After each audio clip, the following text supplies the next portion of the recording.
प्रभु धवलेश्वर महाप्रभु कला वृषभर धड़ा होइथिबा बाबा धवलेश्वराय नमो नमः।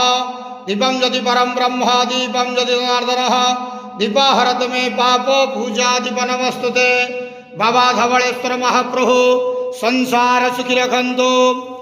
आज प्रभु आपणकर नवदोल यात्रा महोत्सव मेलन उत्सव रे समस्त श्रद्धालु भक्त मान आशीर्वाद करंतु, मनस्कामना पूर्ण करंतु, कर्म क्षेत्र उन्नति करंतु, ग्रहरिष्टमान खंडन करंतु, जगतर मंगल करंतु, विश्वर कल्याण करंतु, आपणकर नाम प्रकाश करंतु, सेवकर डाक श्रवण करंतु।